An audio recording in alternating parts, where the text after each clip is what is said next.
evening. Creep. This is Hutter Galloway opening the doors of the Mystery Playhouse. And speaking of doors, tonight we're visiting the inner sanctum, so open that door, Mr. Holt.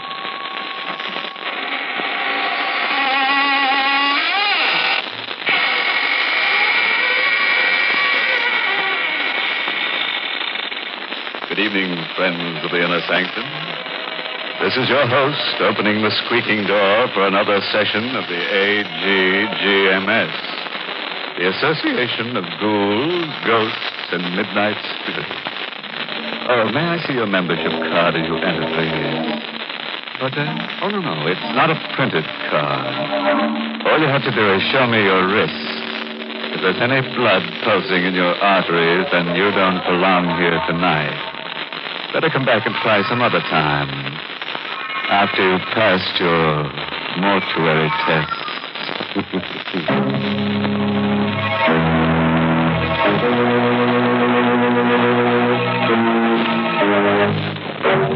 And now for tonight's Inner Sanctum Mystery. It's an original radio play by Emil Tepperman called Make Ready My Grave, and stars two radio favorites, John Banks and Richard Widmark. It's about a boy and a girl who've just been married. A piece of colored string, an open grave, and a hangman's noose.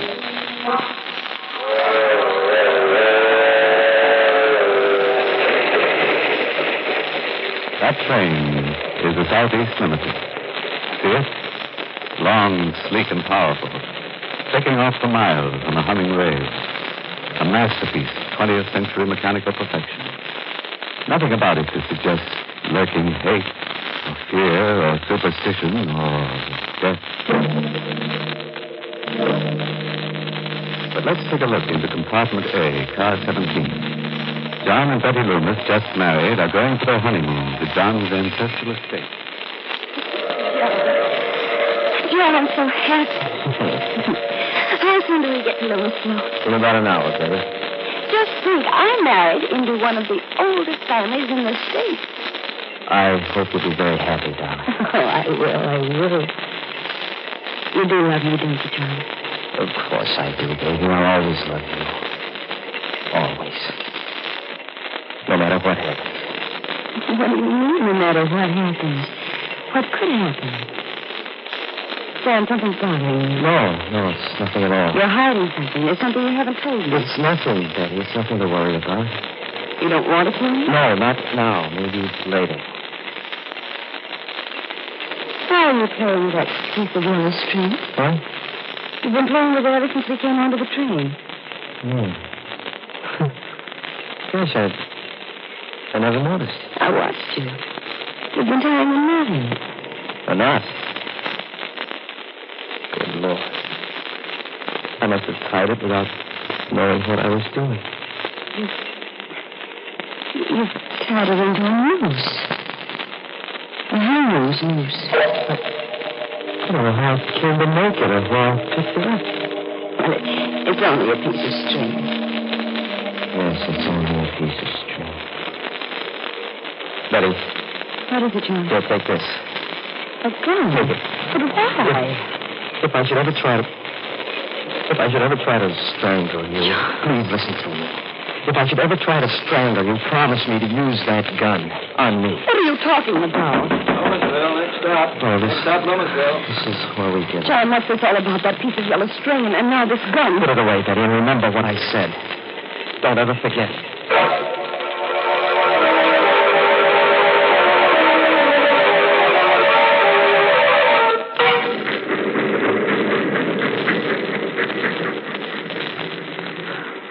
So dark here. This is just a way station. The train only stops here to let us off. Otherwise, it goes right through. Oh? I thought Lewisville was a big town. Well, it used to be 100 years ago, but now there's only the Loomis estate. Are we far from the estate? About 2 miles. Old Herman Galt should be here to pick us up in the station wagon. Herman Galt? Mm-hmm. He's the handyman. There's been a Galt working for the Loomis family for the last 150 years. John, I don't like it here. Dark, That wind? Where the devil can Galt be? I wrote them what train we were taking. I'm right here, Mr. John. Oh, Galt, you frightened my wife. I'm sorry, ma'am, if I scared you. Oh, that's all right. It was just the way you spoke so suddenly out of the darkness. If you'll follow me, I've got the station wagon back here. John, he doesn't like me. Galt? No, that's just his way. He's very devoted to the family. Where do you get to know him? I don't think I care to.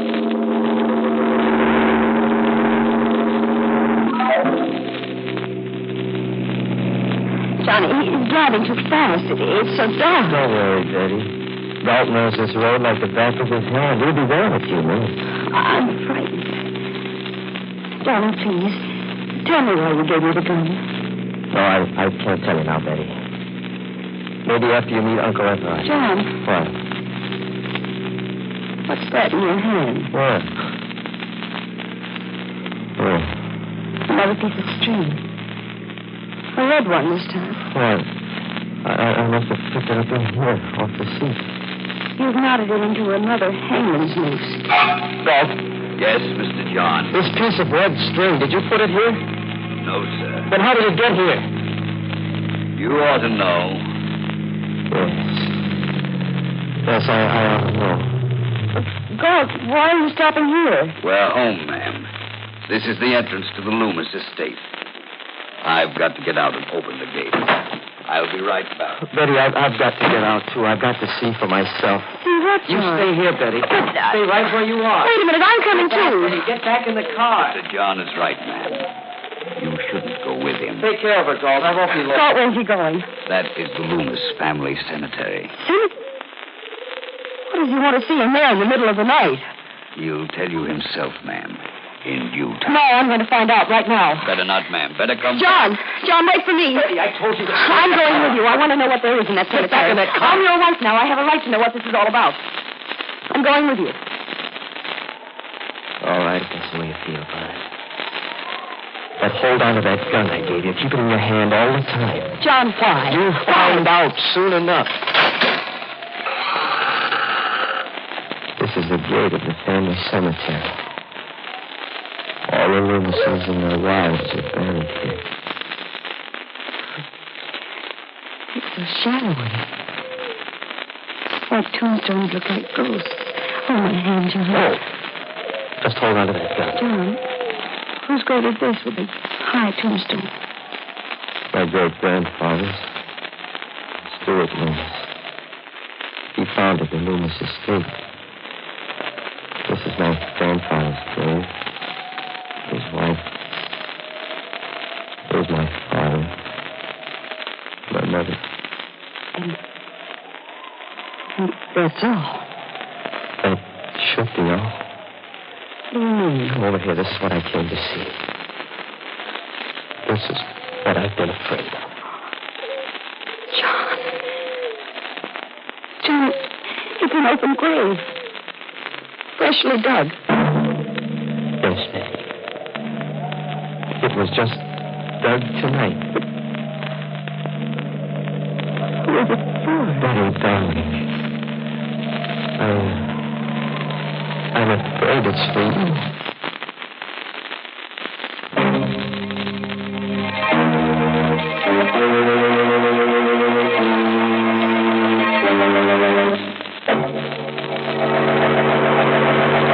And now let's hurry back to our date in the graveyard. Remember? With poor Betty, whose husband has just told her he's afraid the freshly dug grave is for her. John, what do you mean? Who dug this grave for me? Who? If I told you, you'd think I was crazy. No, you've got to tell me. If I'm in danger, I have a right to know. Was it Galt? Your Uncle Everett? No, at least I don't think so. His wife, Christine.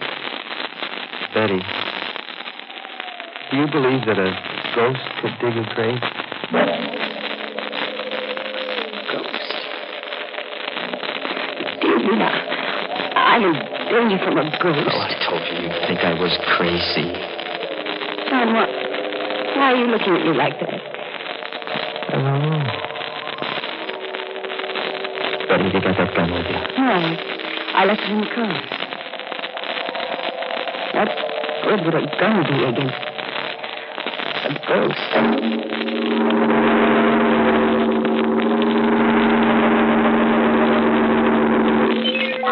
There's the station wagon still waiting at the gate, but I don't see Golf. Maybe he went up to the house. Golf, where are you? Hello there, John.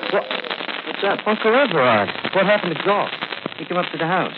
He'd gone into the cemetery. I thought I'd better come down. Oh. Is it there? Yes, it's there.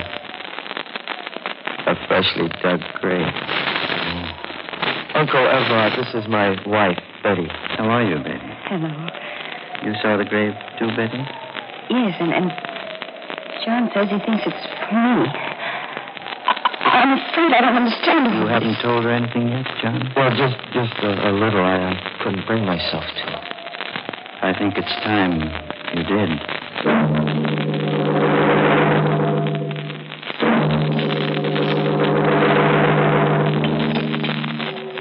More tea, Betty? Thank you, Uncle Everard. I will have a little more. You, John? No, thanks. Too bad Christina's ill. She's upstairs in our room. But I hope she'll be better by tomorrow. You can see her then. Maybe. What do you mean?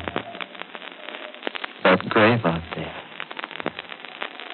Maybe it'll be filled tomorrow. John, don't you think it's time you kept your promise to tell me what this is all about? You tell her, Uncle Everard. Well, Betty, there's a ghost in the Loomis family. That's it in a nutshell. Oh, I see.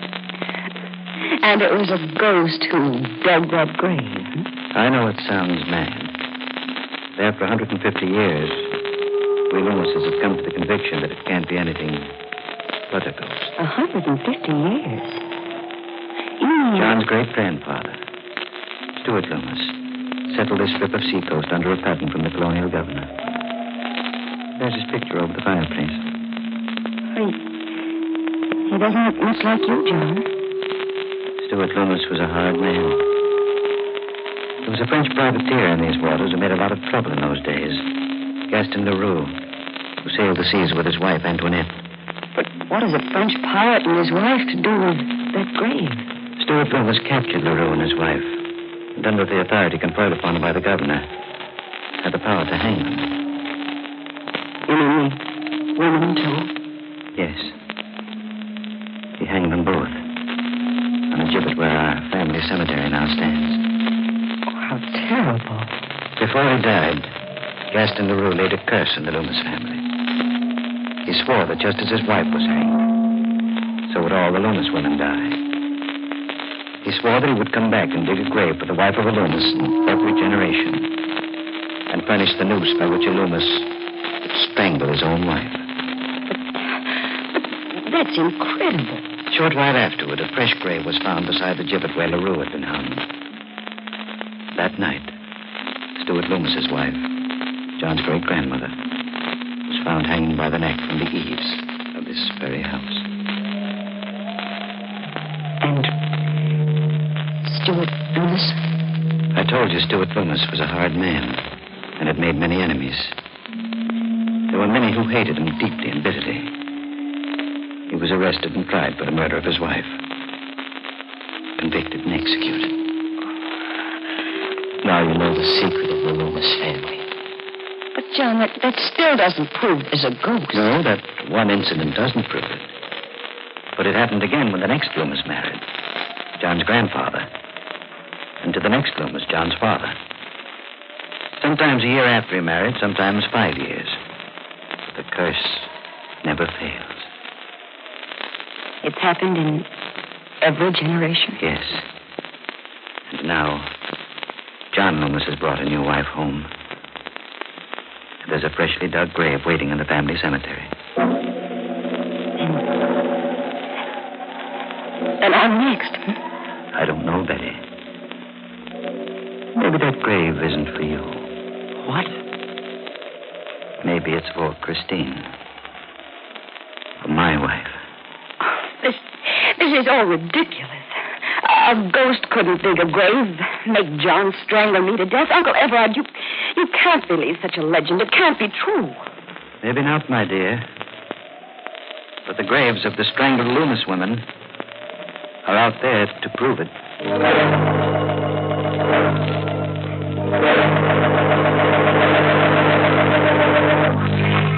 Well, this is your room, Betty. I'd have called you at 8 tomorrow morning. Good night. Good night, Uncle Everard. Good night, John. Good night, Uncle Everard. This is such a big room. It's so gloomy. The whole house is like that. It lies gloomy and sullen under the Loomis curse. Oh, Betty, I love you so much. We'll beat the curse together. Let me go, darling. I want to change my clothes and wash. All right. There's the bathroom over there. I'll only be a minute. All right, darling. Oh, it's a lovely bath. Betty, what is... John, quick! What? Look. Hanging from the shower bar. What?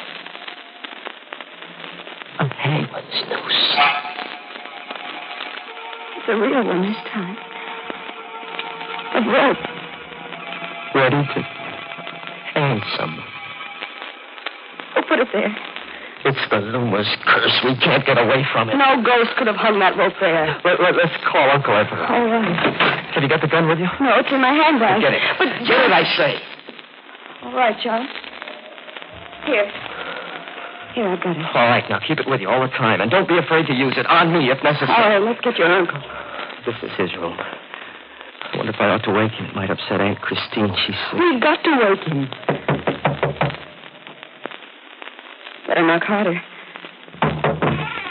Well, it wasn't locked. Call him. Uncle Everard. Uncle Everard? It doesn't answer. But there's a light in the room. Push the door further open. All right.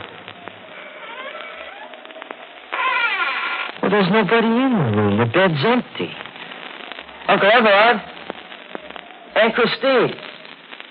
Maybe in the bathroom. The door is open. Betty. Aunt Christine. She's hanging by the neck. She's dead. The same kind of a noose is in our bathroom. Uncle Everard hanged her. It's the Loomis curse catching up with us.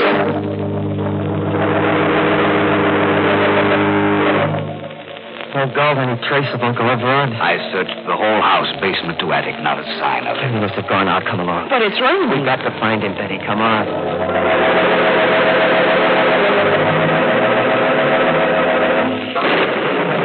It's dark out here. How will we ever find you? I have a flashlight, ma'am. You look. What? Fresh footprints in the slush. Oh, they must be Uncle Everard's. They lead down toward the cemetery. Come along, Gulp. Here, Mr. John, you can see for yourself the footprints lead right to this new grave. But why did he come here? There's the answer, Betty. A cross at the head of the empty grave. Throw your flashlight on it, Gulp. There's something written on it. It says Christine Loomis. Betty, what is... Look. Over there. Another grave. He's dug another one. There's a cross on this one, too. Does it say anything? Yes. Yes, it does. It says Betty Loomis.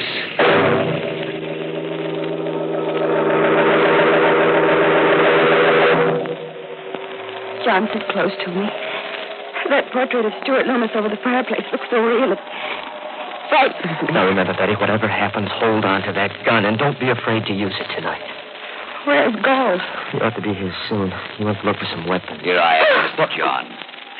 Gold, you always frighten me coming in so quietly. I'm sorry, ma'am. Here, Mr. John. These ought to be pretty good weapons. Size. Yes, I had them sharpened only the other day. They could slice a man's head off in one stroke. Take one, Mr. John. Thanks.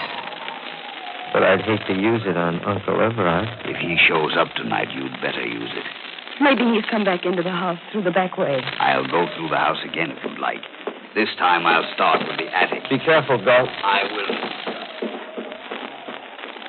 John, I don't like him. Well? And I don't think he likes me either. That's natural. Oh, what's that? Must be Galt in the attic. Must have met Uncle Everard hiding up there. Stay right here, Betty, and hold on to that gun. John, be careful. Don't worry, just take that. John, come back. I'm frightened. I'm afraid to be alone.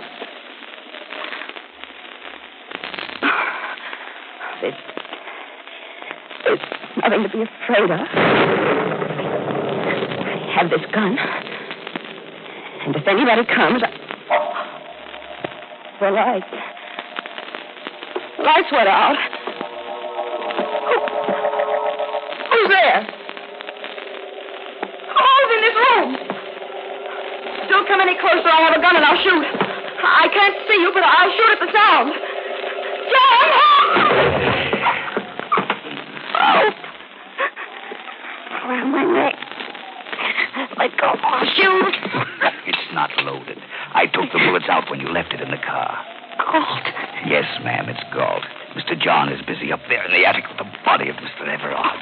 I killed him, too. And when Mr. John comes downstairs, he'll find you. And I'll cut him down in the dark with my scythe. Why? There were others besides the pirate LaRue who hated Stuart Loomis. Like my own great-grandfather, he was in the service of Stuart Loomis, and he hated him. When LaRue laid the curse on the Loomises, my great-grandfather decided to make it come true. It was he who strangled the wife of Stuart Loomis. Through the years, the Gaults from father to son have handed down their hate. You're mad. Maybe. I'll tighten the noose and finish Betty, you. where are you? Why is it dark in here? Betty! John, look out, it's Galt. He has a fire. And so will I. John! John!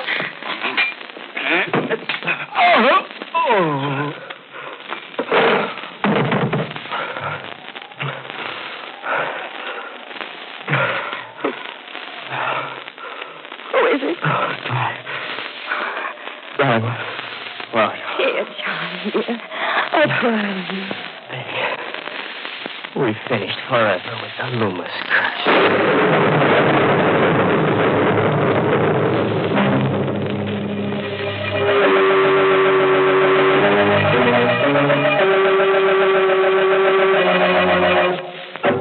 Well, that was a pretty rough honeymoon for Betty. But, you know, there's a lesson in her story for forgetful wives. Yes, if you keep tying little colored strings to your fingers to remind you of things and you still can't remember them, why not try a rope neatly tied around your neck? It's sure to help you forget.